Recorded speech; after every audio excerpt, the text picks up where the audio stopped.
no big deal. I usually take about the first like 5 minutes to 10 minutes ish to let people hop in.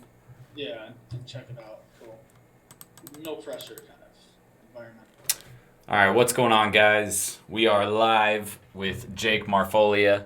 I'm glad I didn't butcher his name. Really happy about that. But we are going to talk about lead magnet mistakes that most entrepreneurs or new marketers make. And this is super, super helpful. If you guys are struggling to get leads, whether it be for your agency, whether it be for your clients, whether it be for your own personal brand, whatever it is, if you guys are struggling to get leads, this could be one of the reasons why you're struggling to get those leads. The lead magnet is the thing that you're using. It's the combination of the actual web page plus the offer that you're providing someone to get them to either sign up for an email list or a messenger list, or maybe to set up that appointment, whatever it may be, right?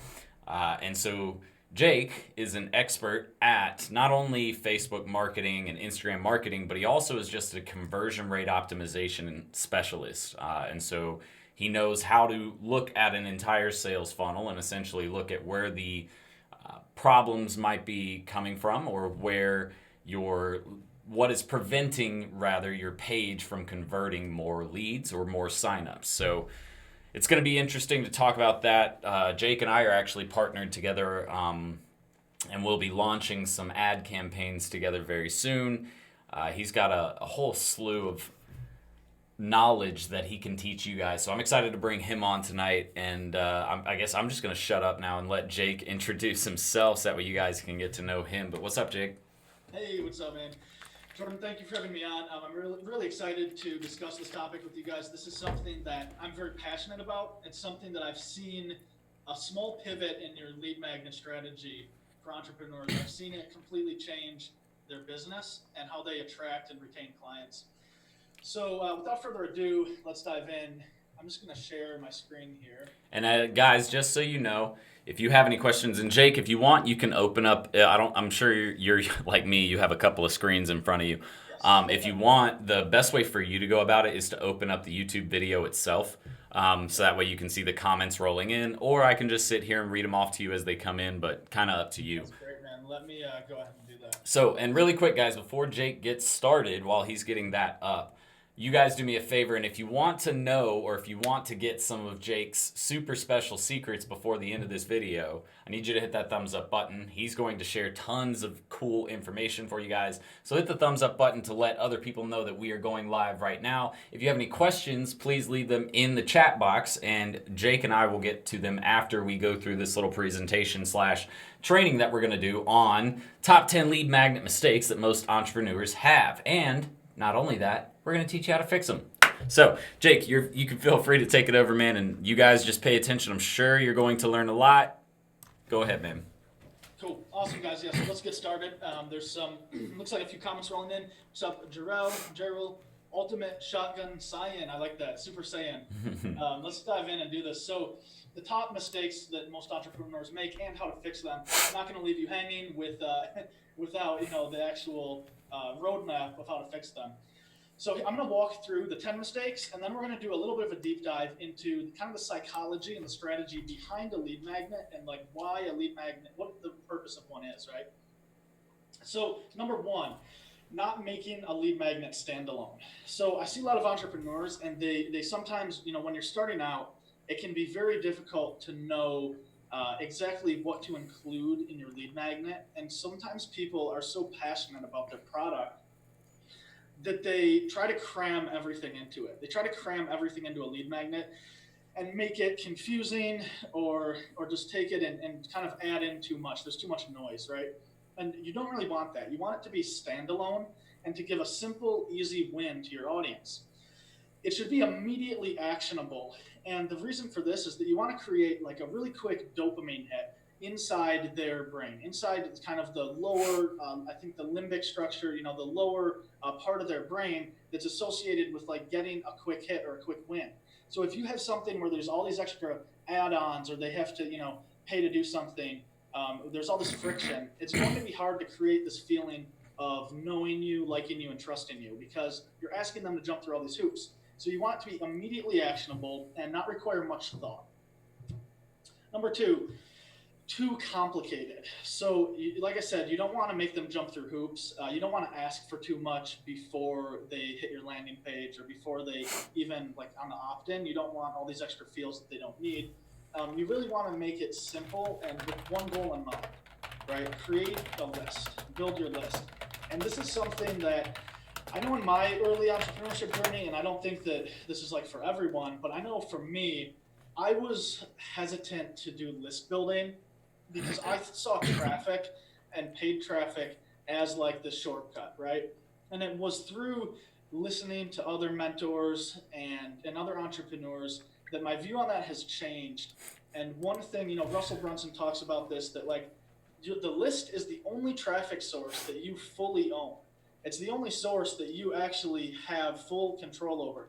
Facebook, and newsflash, sorry to burst your bubble, but Facebook is going to change, and it is changing.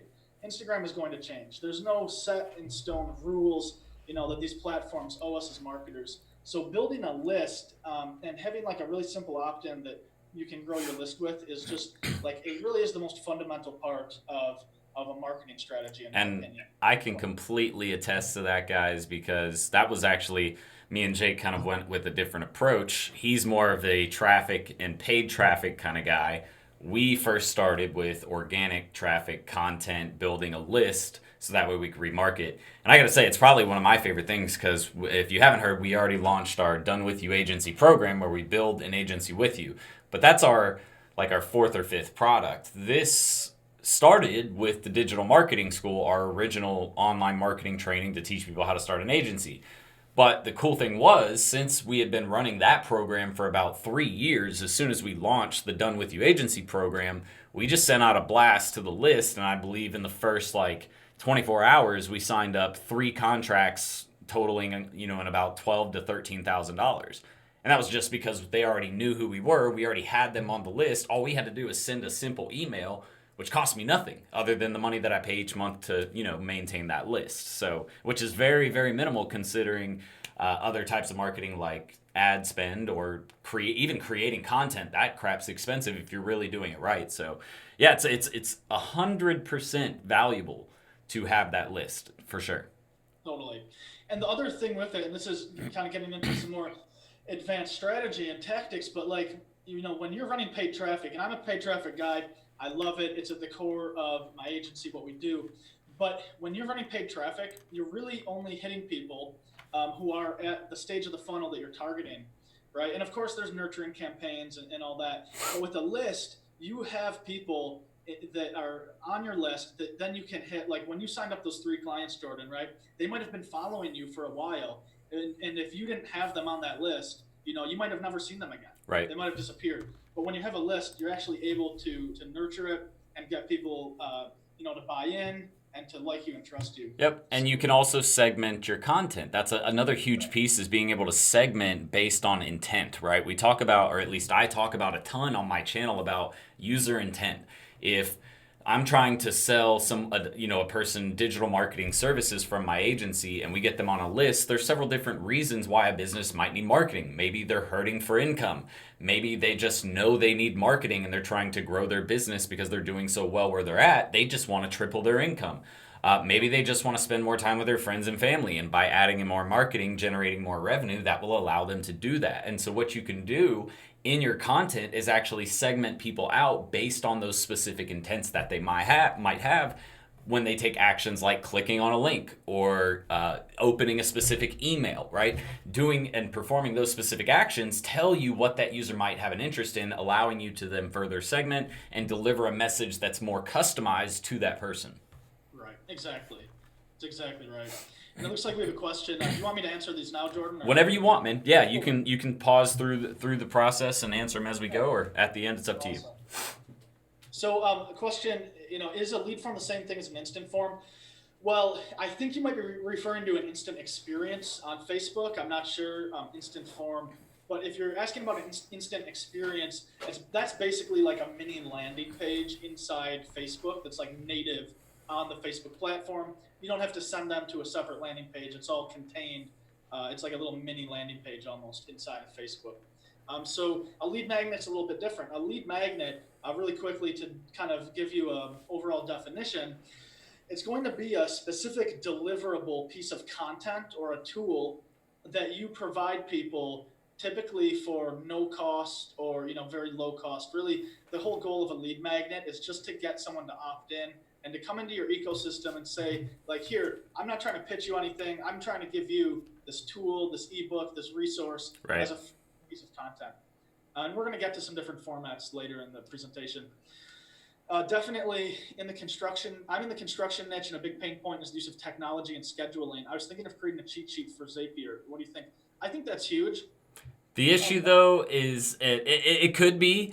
I would say that for the construction niche, you're going to have a bunch of guys. You have to think of who you're advertising to, right? Think of construction guys. They're usually not super technical, right? So if you give a guy a cheat sheet for Zapier, which we all know is complex, it can get very complex, right? If you give a non-technical person a cheat sheet for Zapier, it might not work out in your best or to your benefit. So try to think of something that a construction-related person might already be looking for. That's what I would look at, is trying to find a piece of content or a lead magnet that I could create that construction-related people are already looking to do. So for example, create 5 different ads that you can send over to a construction person that are templated out that they can add to their ad campaign super quickly, that are going to add value and really convert more leads for them. And I think it kind of comes down to this complication slide, this idea that you don't want it to be too complicated, because Zapier, all of a sudden you added a hoop. In order to get value, they have to sign up for a different software that they may or may not know how to use, they may not have time to use. So I think having those additional steps, now don't get me wrong, in some niches, it is going to be fine to have something, the ultimate guide to Zapier. Sure. If you're going to IT or marketing, that could be something beneficial. Zapier certainly can be kind of confusing to a lot of people. So, but I think for construction, keeping it really high level would be great, just like Jordan was saying. As far as lead nurturing, what I recommend, you definitely just want to provide value. Email marketing is going to be the number one way that you can follow up with people and nurture them. And what I would say, just to add something onto that, guys, also think about your industry and your niche that you're targeting, right? If you're going after a local service business, think of the last, home remodeler that you've seen sending out a super in-depth email nurturing campaign. Nurturing just means, and Jake is very familiar with this because he does it with Facebook campaigns, it's just introducing the business, and then once you get them introduced, you're trying to give them all the information that they might have questions about. Think about questions that a business owner might have with regard to the service that you're providing, or a consumer might have with regard to the service that you're providing. You can answer those same questions and put them through a nurturing sequence with Facebook ads or with Instagram ads, right? You have your top of funnel, middle of funnel, bottom of funnel. The middle of funnel stage is your nurturing campaign, right? That's where you're sending out testimonials, you're showing them authority, you're giving them some more information or educational materials, maybe another lead magnet. There's several different ways, but you have to apply it to the way that it's going to work best, or you have to apply the resource to the business or service with which it's going to work best. I personally, we don't like to run email campaigns for local service-based businesses because we found it just doesn't work. People don't read those emails as much. But if I can get those same types of messages on Facebook ads or Instagram ads, they're much more likely to listen to a 2 to 3 minute excerpt from a customer that we had in the past. Or at least that's what I found. What do you think, Jake? Yeah, I completely agree. You have to think about your ideal client, right, and your avatar. You have to think about where they're paying attention. Right. And I'm going to get into this a little later about this idea of who is your who and falling in love with your who. But really, you have to put yourself in their shoes and be like, where are they paying attention? I know construction workers, they're probably not paying a ton of attention to email. I know that doctors and restaurants, they're probably not paying a ton of attention to their email inbox. You can still nurture them inside email, but it depends on the offer that you're making and what piece of content you want to put out there. Definitely on social media, though, people are going to social media, to YouTube, to consume content. So the intent level is so much different because they're going there with the intent of consuming content, the intent to actually solve a problem or learn or educated or be entertained. So sometimes you can take that same nurture sequence, put it on social, put it on YouTube, And now people are in a totally different mindset when they're engaging with you. Here's a last one. We'll let Jake answer this last one, and then he'll get back to the presentation. And obviously, we'll let you guys ask more questions. We just want to make sure he covers it all for you guys. No bad questions, no dumb questions. We love everything. There's no question that I don't love to answer. Stuff. So, is a discount a horrible lead magnet? I'm not a fan, honestly. I don't see a discount as a lead magnet. I see a discount as not even a sales technique. A discount should really be best, and this is kind of getting into a little bit more advanced stuff, but a discount is best leveraged, in my opinion, as an OTO or like a one-time offer or something that you do during a really specific kind of sales sequence. Jordan, what do you think about that? I completely agree, and it kind of goes back. Like, it can be something that you use. I don't think it's a lead magnet. I think it, like you said, it goes into the actual sales process, and it's kind of a caveat to a sales funnel or a sales process that you've implemented.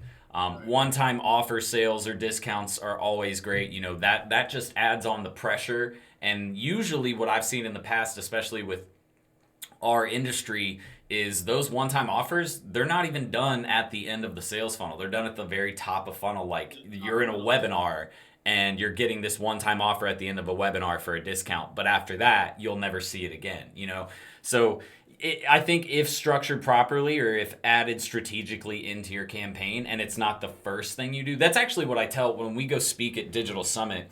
We tell people a lot, like, stop running discount offers or free this in your first top of funnel ads, because all you're doing is you're killing your revenue. You're taking your service and discounting it before you even tried to sell it to them at the full price. Right. And the other thing is, what type of person is going to take a discount? The only person that's going to take that or be interested is the person that's ready to buy. Well, if you're only going after people that are ready to buy, then you're missing out on the whole top of funnel, middle funnel, getting people into your flywheel, into your ecosystem. Right. You're really just going after people that are ready to buy, which, of course, we want to have some kind of offer for those people. But I think it's just positioned better, at bottom funnel, exactly. So keep the questions coming in, guys. I'm going to just get through a couple more slides. Another mistake, just not being focused, right? Forgetting to focus on a specific problem that the audience has. If you're speaking to everyone, you're speaking to no one. So your lead magnet should be kind of based around a specific problem. For example, in a sense, this presentation is even kind of really specific. It's how to 10 mistakes entrepreneurs have with lead magnets and how to fix them. It's a really specific thing. It's not how to revamp your whole marketing strategy. It's not, how to get good at marketing and sales. It's like one thing. And I think you can even go more niche than this. You could do, and one thing that I like doing as an idea for lead magnets, honestly, is like, dude, BuzzFeed has the most clickbaity, sticky titles that are so like obnoxious and clickbaity, but like those things can make really good lead magnets if you build a lot of value into them. Right. That format, like a list of the top 10 things for X and then a solution. Yo, have you seen the movie Jexy? I don't think so. Bro, number one, you need to watch that. It's the guy from Workaholics. He's in a bunch of stuff now. It's super funny. If you guys are, and I know it seems kind of random, but this does kind of relate because there's a part in the movie where he's talking about making lists. He's like, hey, list guy. But I promise you, you guys just need to watch that movie. You'll get the whole reference I'm trying to make. It's super funny. But I also agree, guys. I mean, it's like we were talking about a second ago with intent, right? What I mean by intent is, what is your focus? What is the topic? What is the interest that a person has? Why are they coming to you? What is the actual specific problem or concern? If you guys don't get what I'm saying, I've just given you like 6 synonyms for the word intent. That's what you're trying to do with your lead magnet, your landing page, your copy, your ad. All of it needs to be consistently focused on one primary problem and then targeting those people that might have the most interest in that problem. Then all you do from there is create different campaigns based on different pain points. Boom, you've got a killer funnel. Exactly. That's exactly right. Awesome questions, guys, coming in. Hey, what's up, the process? I just want to say y'all both are awesome. Been watching Steam for about a year now. It's been constant value. That's awesome. Thank you, guys. So let's keep moving forward. Yeah, so no follow-up. I mean, this is huge, and it circles back to the original kind of conversation that we were having about having a list, having an email autoresponder. it's pretty easy to set up. There's really no excuse for not having some kind of automation in place because MailChimp is free, ActiveCampaign, inexpensive, and really setting up a very basic nurture or automation sequence is not that difficult. You could do it in a Saturday afternoon, a cup of coffee in 2 hours, and it would be cranked out. So, you want to have that in place before you launch. That way, you don't have to worry about what's happening or put it off when you're getting leads in. You know that as soon as you turn your campaign on or you upload your photo, everything's in place already. And that's a big mistake a lot of people make. I think you'd probably agree. I think we've probably all done it at one point where you try to go get clients before your lead magnet's even ready to go. And you're like, wait, what am I going to send these people? It's like, create your lead magnet, create your follow-up, then launch your campaign. Don't go to get clients and then realize, shit, I have nothing to send them. So backwards. Yeah. Go in the right order. Don't start backwards. So not having a defined goal, and I don't want to be too redundant, but I think this is a little bit different than being too general. And I think having a defined goal here is showing, this is really critical, guys, like showing your customer, your client, where they can expect to be after they implement your lead magnet or your advice. Show them the goal, the outcome, right? Because people are outcome oriented.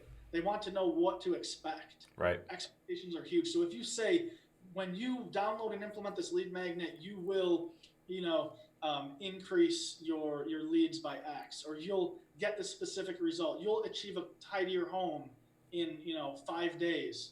That helps people. You're going to increase your conversion rate like crazy on it. Totally agree with that. You have to, it's actually a sales term called painting the picture. All right. And what that means is showing them what they're going to get. Why are you selling me this product? And I'm not going to expand on it much more than that because Jake pretty much said it all. But you have to paint the picture for them. If you don't, then why am I buying this product? If you can't show me that I'm going to get the result that I'm looking for, if you're trying to sell me a hammer and the hammer doesn't put my wall up because I can't get the nails to go in because the top of the hammer is made of fucking styrofoam, then you're not really building the picture of what I'm supposed to get, right? You're telling me it's a hammer, but this styrofoam hammer doesn't work. Whereas if you're saying, okay, this hammer right here is a steel-headed hammer, it's never going to break, you can build 10,000 walls in your house if you want to. Okay, now at least I know I'm getting the value out of what I'm buying versus a product where you're saying, it can hammer, but it's not going to hammer something in. Like, you have to actually show people what they're getting. Yeah, exactly. And then what that outcome is. It's totally true. And then just thinking long term about it, providing that end result. Neglecting value. So your lead magnet's an example of your work. Make it just as high value as your paid products and services. And I think there's some fine print here. I do see a lot of the time, and I want to preface this slide by saying I do see a lot of time people spending too much effort on perfecting little things. I mean, entrepreneurs get caught in analysis paralysis a lot. And some of my best clients, my mentors, they have funnels that aren't always the most beautiful looking, but they convert like crazy. So I don't want you to fall into this trap, guys, of everything has to be perfect down to every little button, and it has to be professionally designed and all this stuff. It's not true. However, packaging does really go a long way. This is something I'm learning more and more. When you have a service or a lead magnet or a product packaged beautifully, why is Apple viewed as this kind of luxury item?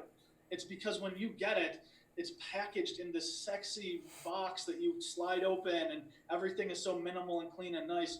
And that does go a long way to the customer perception of the product. And then it creates brand affinity and you get brand equity just from having that packaging be really clean and great. Yep. Jordan, what do you think about that? I completely agree. I mean, you guys should see. I mean, actually, we'll just put it like this. I think it has to do with the packaging, but also the value that you provide. All right. Yes. So, and if you want a perfect example, go back and look at some of my first videos when I jumped on YouTube. They were the trashiest. Sound was terrible. I was using a lamp that had orange light for lighting. My video quality was terrible. Then I was sending people to a landing page. I'm not a designer. I'm also not a copywriter. I like high-level marketing strategy, planning out funnels, right? That's what I like to do. And then creating great content by providing value. But I don't know how to design, so my landing page was just crap. It was like the most basic text, a black background, a quick call to action, a quick, name and email form, and that was it. It was super simplistic, basic, no real flashiness to it, but we still, to this day, drive, I think, like 300 new emails per month with that same lead form that we've been running now for 3 years. Never changed. No. Same way. Yeah, same exact. We haven't updated it in about 2.5 years. So it's all about the value you provide, and then just keeping it simple, and don't go after too much. If you're not, I don't know. I'm kind of like on the fence because I know, again, I'm like you. I know guys who design it really well and it works out great, but then I know guys like myself who don't really care about design. We just want to provide value and that solution, and we do just as well. So it's kind of hard to say or lean either which way. Yeah, it comes down to the content and the value that you're giving someone. Yep. If you're giving them good value, the packaging is less important. So you don't neglect the value inside of it. Don't just throw something out because you think people are, that they owe you something or that they're going to sign up. If the core value's there, launch it. Don't get analysis paralysis. But then, if you can package it up, well, do so.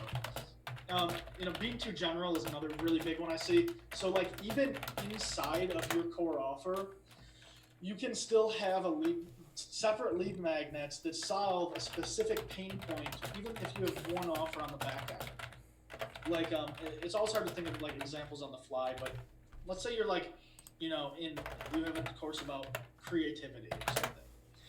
You don't need to make like a lead magnet just about creativity in general. In fact, that would probably perform worse. Instead, I would focus on a specific type of like problem for creativity, for people that they struggle with creativity in creatives, in photography or in, a certain niche. And then really keeping those lead magnets like segmented is going to give you, it's going to make people feel like you're speaking right to them. Right. Totally. And if you guys aren't familiar with how to really do this, look into long-tail keywords.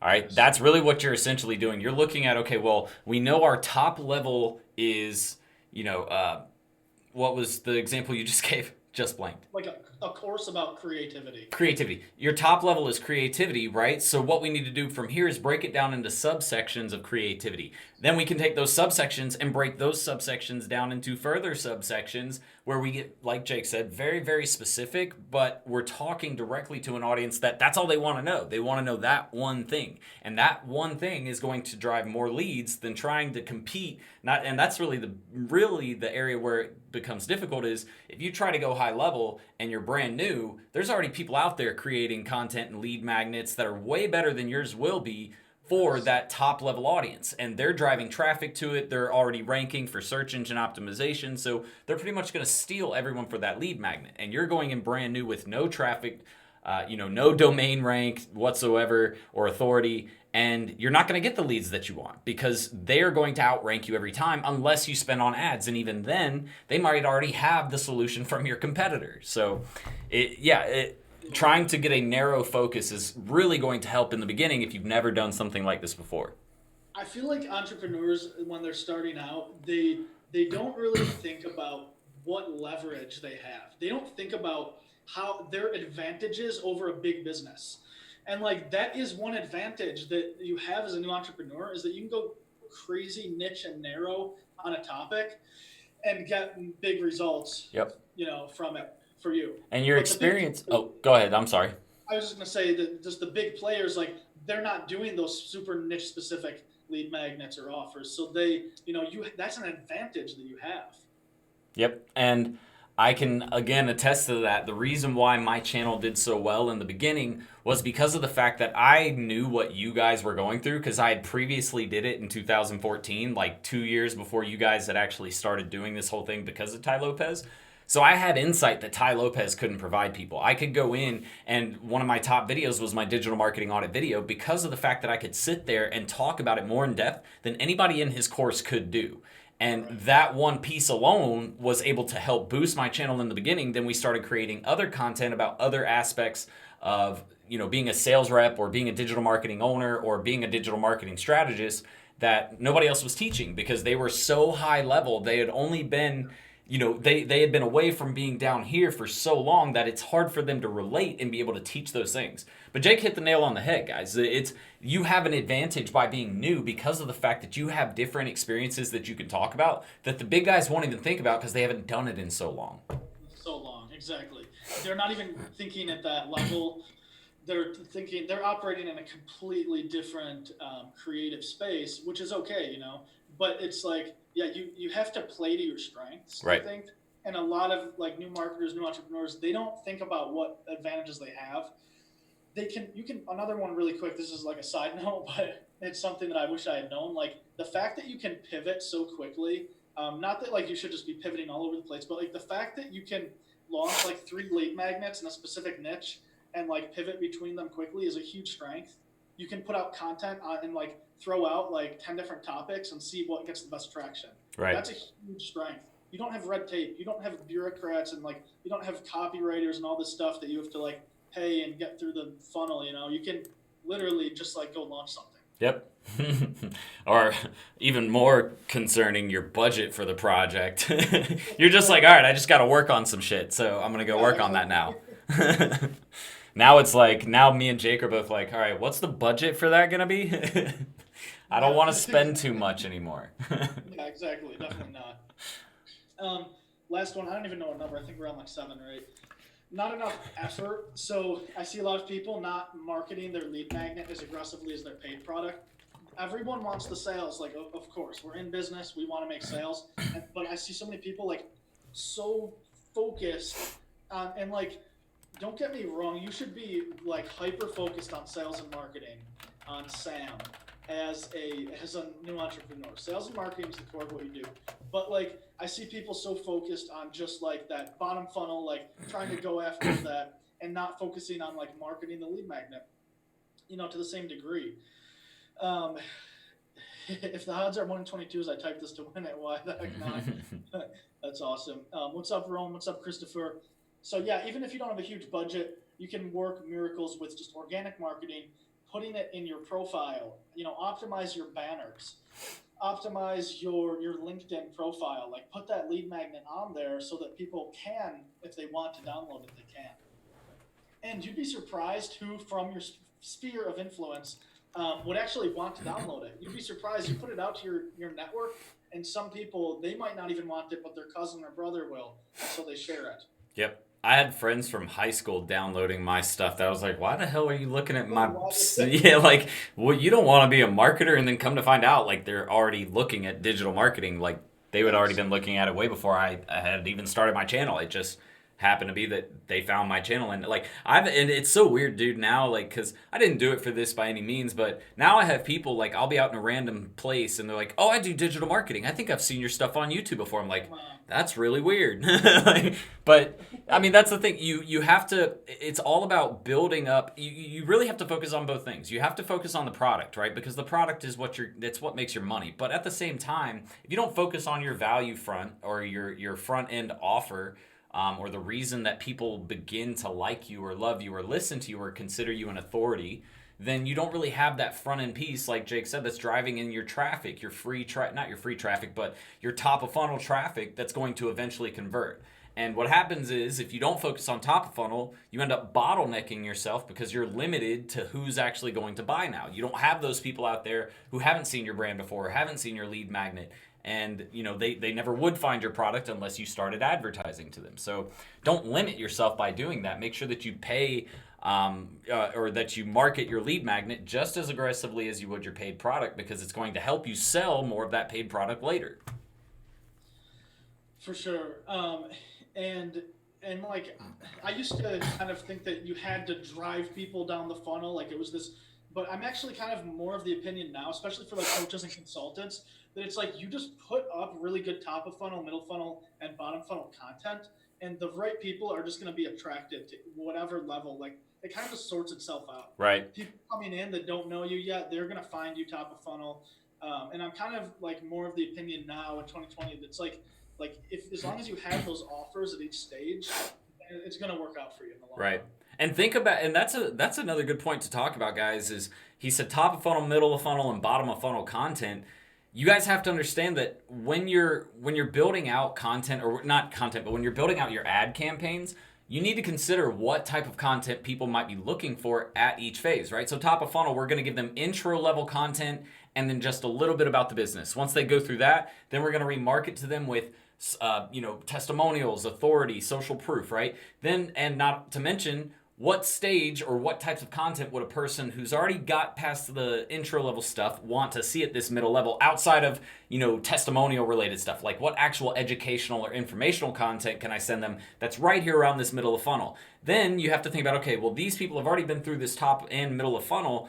Now they're at the bottom of funnel. They're more interested in buying. What stage of the buying process are they in? What information might they already know that we haven't given them? And how can we give them more information and value at this bottom level that's more in depth and is going to get them to take that next step, which is the action step of purchasing a product?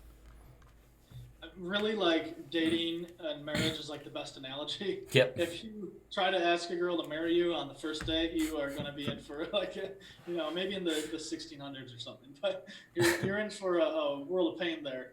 But it's about romancing your customer, and I guess maybe that's a weird way to say it, but it really is about just like giving them value, getting to know them, and letting them get to know you. Yep. And information. Okay, there's a couple slides I want to get through. How are we doing on time, Jordan? We're straight. We got we got about 25 minutes left, so. Awesome. There's something really cool coming up after these top 10 mistakes, guys, that I want to get to. So drop a like, drop a comment, ask some questions. So here's the next one, okay? Trying to do too much. And I think we went over this a little bit, but don't take advantage of software and automation. It exists for a reason. Make your lead magnet really easy to access, and don't try to and this really should say trying to do too much manually. Right. Don't try to make it where you have to hand deliver it or have some kind of automation process that's going to break. Keep it simple. Email, delivery. It's kind of the best way to go. Yep. And finally, I think this is the final one. Number 10 mistake, not investing in their business to boost their professionalism and credibility. Think about how you can use this to actually make people view you as more of an authority, give them value, give them a quick win, but also be something where they're thinking about you as okay, this person knows the industry. This lead magnet they gave me, they must know my industry, or they must know me really well. They must, they have a lot of credibility because they gave me this result. First impressions are everything.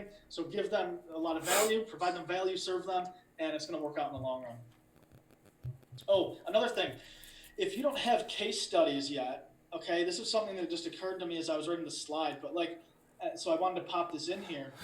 If you don't have any case studies and you don't have clients or whatever, you can actually use a lead magnet as a way to give someone results and build a case study out of it. Jordan, what do you think about that?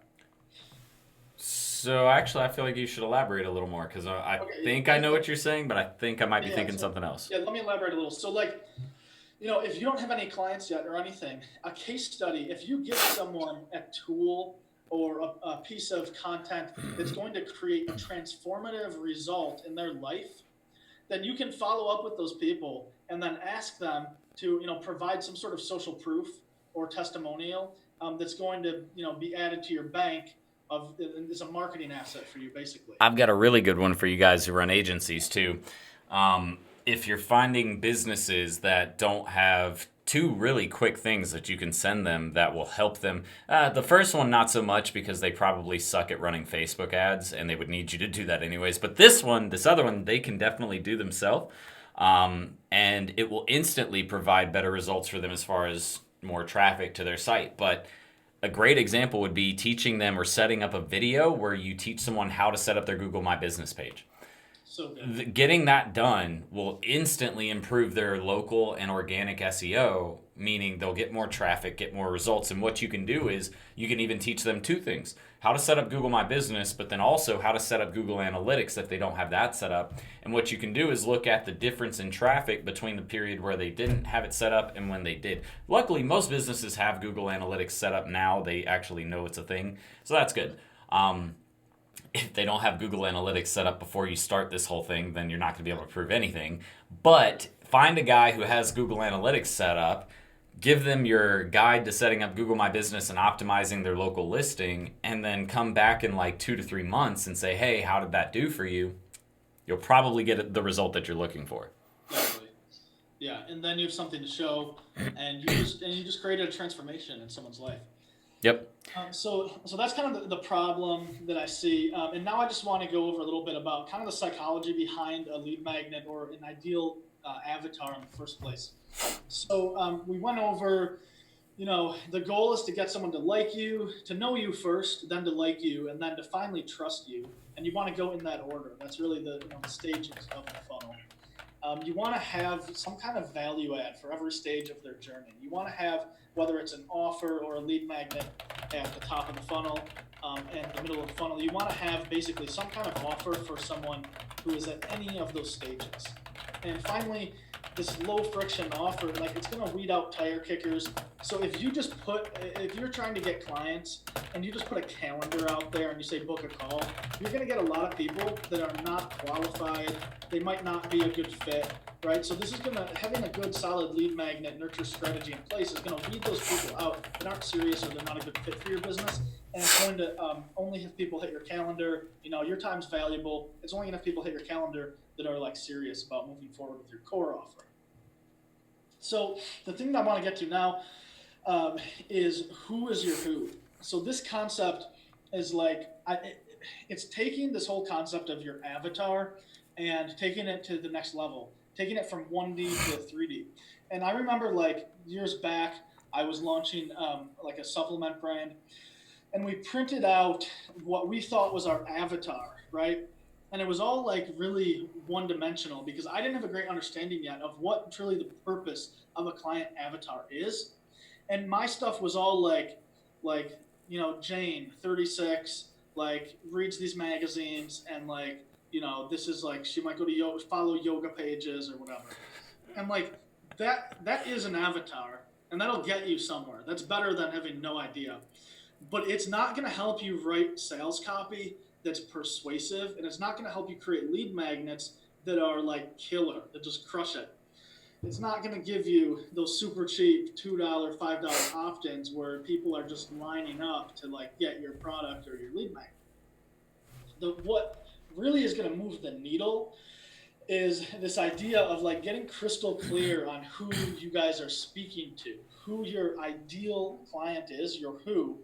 And how do you do this? Well, you need to kind of like love them, I call it. You need to really, you don't just want to sell them something. And I think like that's the trap a lot of entrepreneurs fall into, is thinking like, they just have their eye on the prize, right?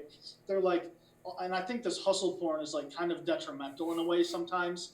That you see, like, don't get me wrong, like I've been in this game for a while. I've been an entrepreneur for a while, and like that stuff can be super motivating.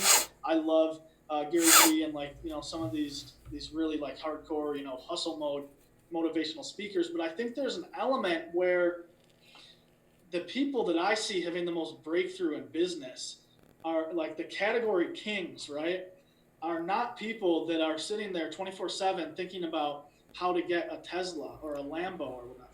Like they're people that have a deeply defined who, and then a real desire to like serve that who and to give them value and like know them crystal clear.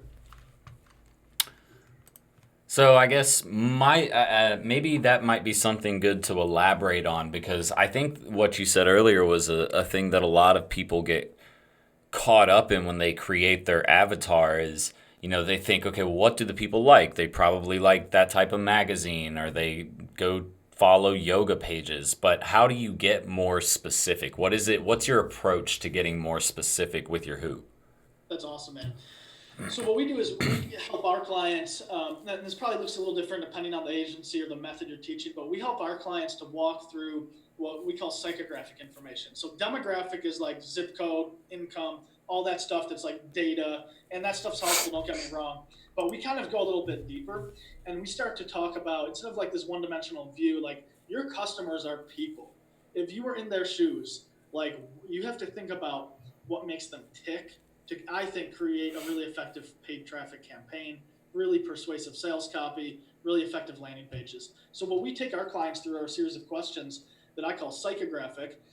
And they're questions like, psychology, like it's going into what really makes them tick, what keeps them up at night, who is currently serving your who better than you are, what subconscious lies are they believing, what small problem are they facing that's a bottleneck in their business. Like this question alone, what small problem are they facing that's a total bottleneck? You answer that and you can create a killer lead magnet. Yep. It's direct, it's actionable, it's something very, very very defined. And I think even this one alone, like huge leverage. If you can answer that, you have a massive leg up on the people that are bigger than you, the bigger, competition. This right here is huge. You have to ask yourself, what gets them excited? Where do they hang out digitally and in real life? I know that my clients hang out certain places. We have we go after a lot of subscription businesses, influencers, content creators, and they're hanging out, on different channels than someone who's maybe a service-based business. So you have to really ask yourself, where are they hanging out? What channel is going to give you the maximum leverage? What's going to give you that 80-20 leverage where you go on that channel and your message just gets amplified really organically?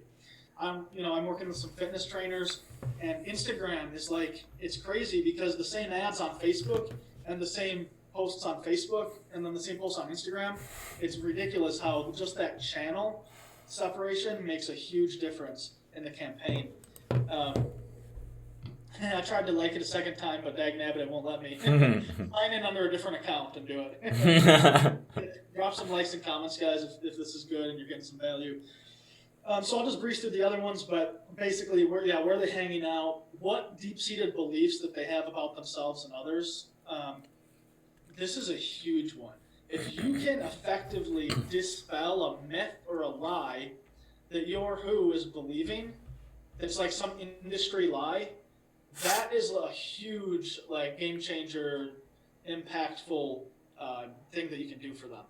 If there's a common lie they're believing, I mean, maybe you can help me think of an example, Jordan. But maybe the lie for a small service-based business is that marketing is expensive, ineffective, and it's just a liability, right? If you can dispel that myth through a lead magnet, or any myth really, you're going to find a lot of success. There's an even better one. Facebook ads don't work. I love hearing that. That is one of my favorite ones to hear. Facebook ads don't work. Okay. Let's talk for about 2 hours. Actually, it'll only take me 4 minutes, but we're going to go into everything since you have this strong belief that Facebook ads don't work. Yeah. Strong belief, yeah. So helping dispel those beliefs is definitely critical. So just some more, what are they trying to avoid at all costs? Where are they stuck? A lot of times your who might be stuck in a certain stage of their business or their life. If you're marketing to businesses that are stuck under the 6-figure mark, there's actually a pretty limited number of problems that they're stuck with. If you're marketing to, a certain type, usually your clientele, your ideal avatar, they actually have a pretty limited number of problems that everyone is struggling with in that niche. Yep. Right? And typically they're going to be all facing the same bottlenecks.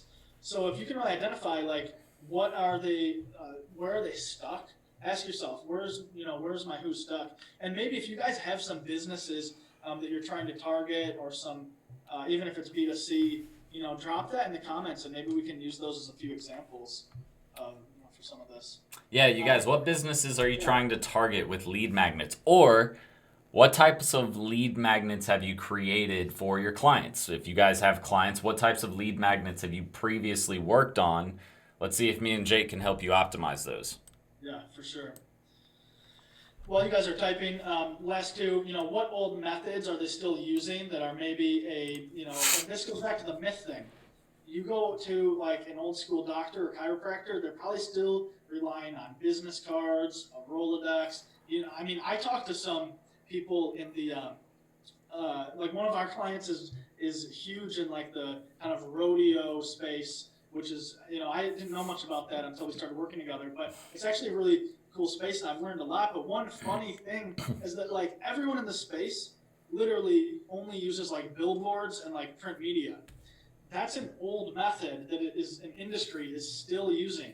If you can show them how an old method is less effective than a new method, that's an awesome lead magnet, right? It hurts so much, like, internally for me when I go into a business and they're like, oh, no, we're good on marketing. We got a billboard.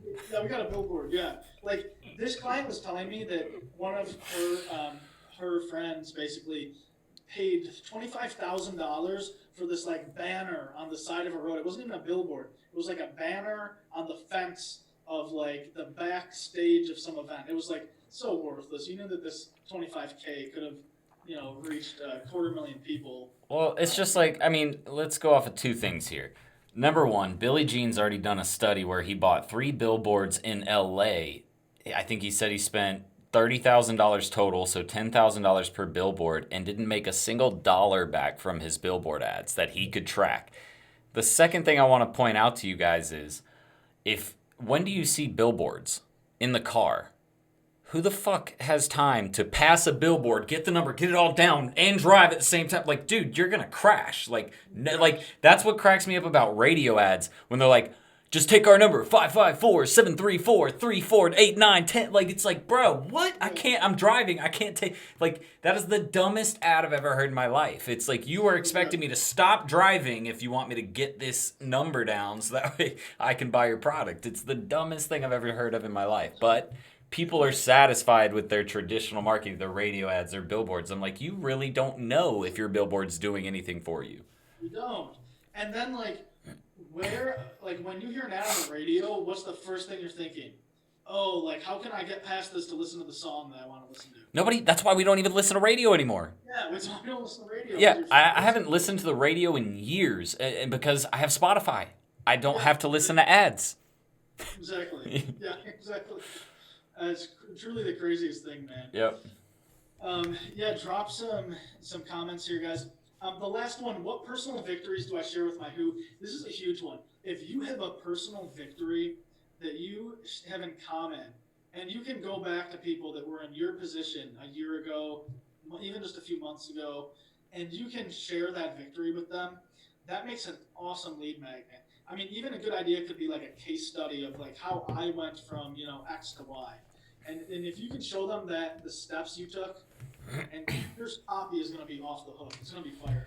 That's called authority, guys. Your authority is what separates you from the competition, right? Testimonials do that as well. You want to have the social proof and show people that your customers are happy, but more importantly, you're not just showing why customers are happy, you're also considering the fact that you're competing with your competitors, right? And so that's what those types of things, your personal victories, do for you. They outline why you might be better than the competitor or competitors that are out there.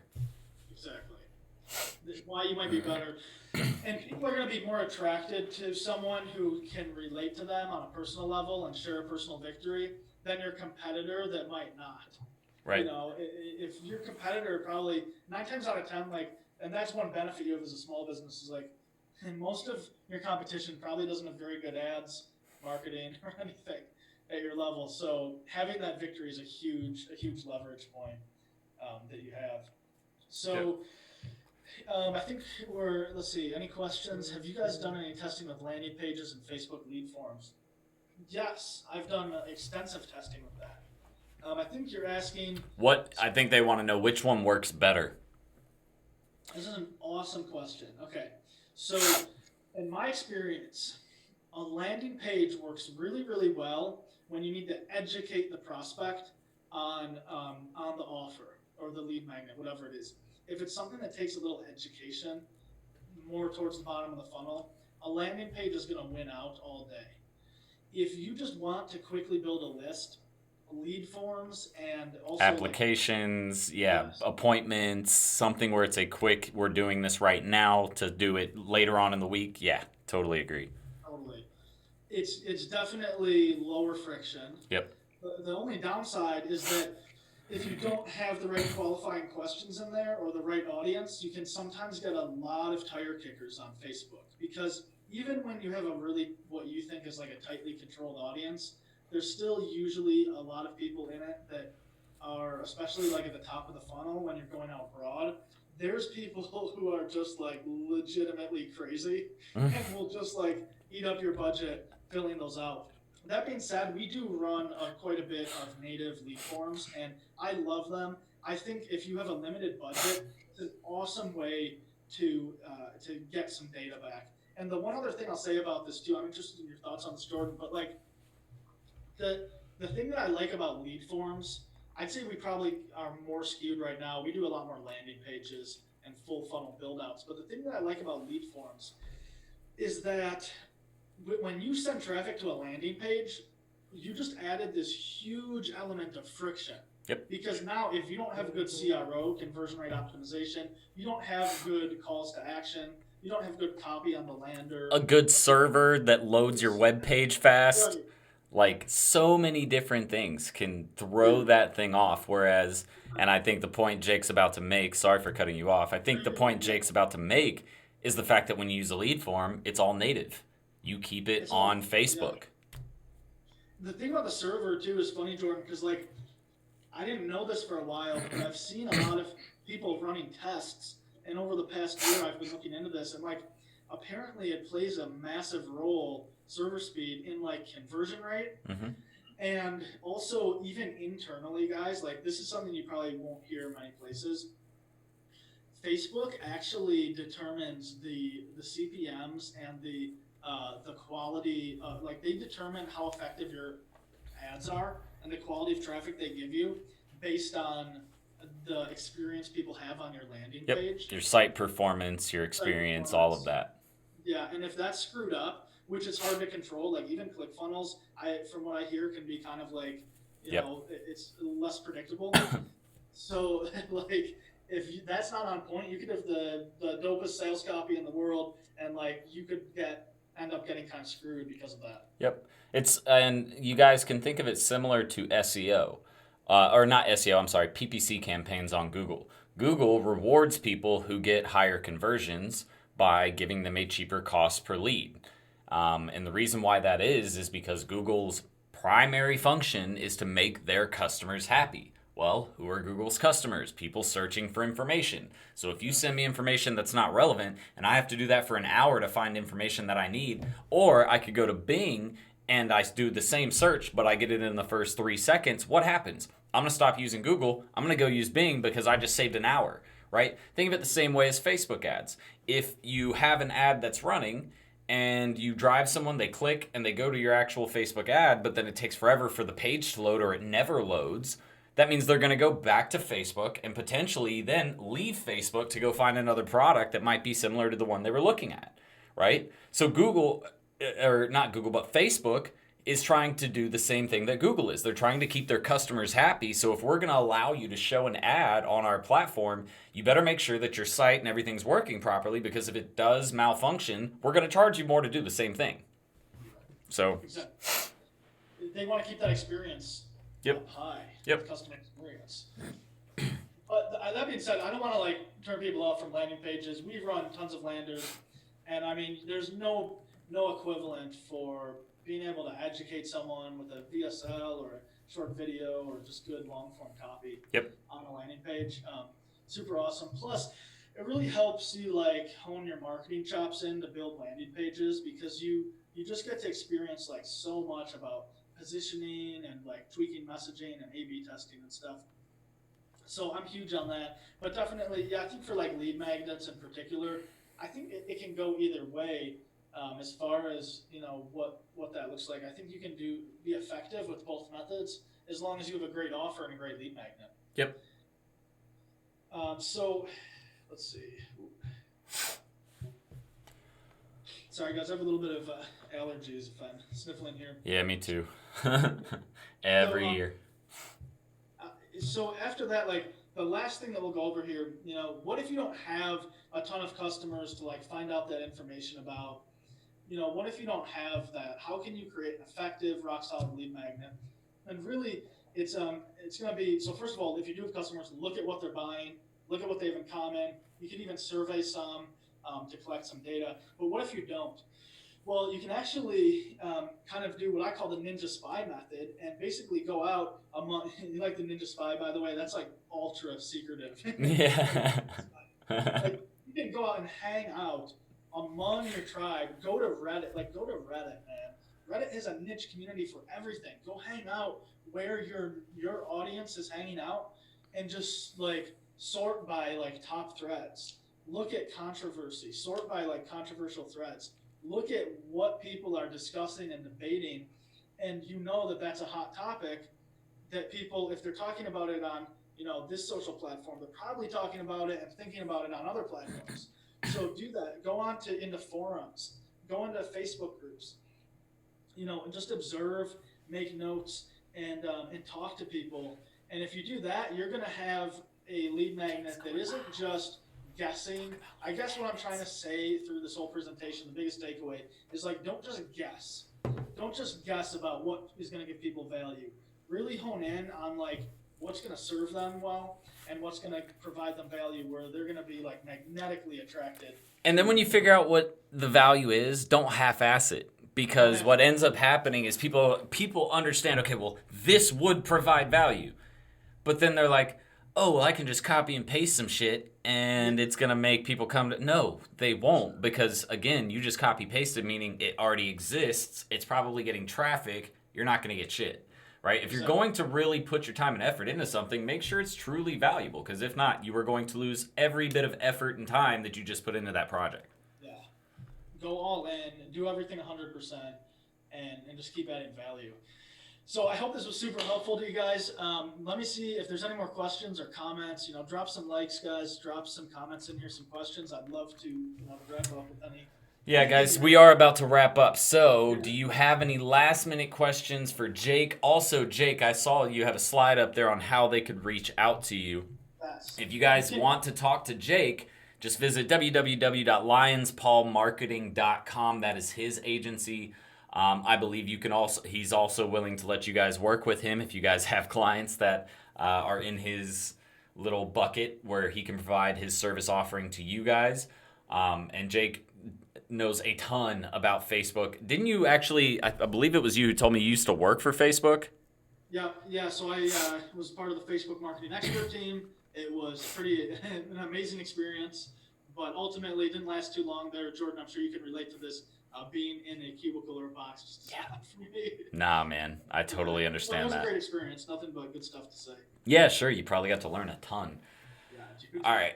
Ultra Shotgun saying it's very helpful. Everybody, glad that you stopped by tonight. I guess tonight is a weird night because we only had about 20. I think the most we had was 25. We usually get up to about 35, maybe even 40. But that's okay.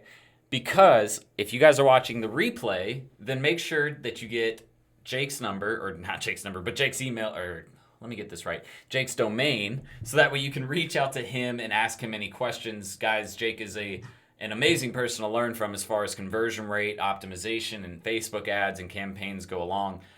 So make sure you reach out to him and get some information from him. He's also going to be sending me over some kind of lead magnet related to landing page, a lead magnet about creating lead magnets, essentially is what we discussed. So make sure to come back and check the replay once it gets uploaded, because that's when we're going to upload that lead magnet. All you need to do is check the description and you can get access to it. Jake, any last things you want to say before we get out of here? That's all, man. That lead magnet will be down below. You guys download it. Please feel free to reach out with an email, drop us a comment, and like us on social. Jordan, Thank you so much, man. Appreciate you. Yeah, not a problem, Jake. Thanks again for stopping by. You guys, thank you again for stopping by for our weekly live event. If you guys haven't been with us before, or if this is your first time, make sure you show up next Thursday at 7:30 p.m. EST, where we will be going live again for more marketing agency, entrepreneur, and marketing expert owners like yourself. So, Jake, one more time, thank you, man. I really do appreciate it. I'm sure everybody who showed up tonight loved it. And hopefully we can get you back out here again. Awesome, man. Love it. Next time, too, I think I'll probably have to get some better lighting. No, I think the lighting's fine, honestly. It wasn't terrible at all. I've seen way worse. Trust me, I'm telling you. You should see some of my first videos. My whole face was orange. Like, I was like Trump orange. It was bad. I'm going to go watch them now. All right, guys, we're going to get out of here. Again, if you need anything from Jake, lionspawmarketing.com. Head over there and talk to him, and we will see you guys next week. But until then, Serial Entrepreneur out. Bye, guys. Ciao.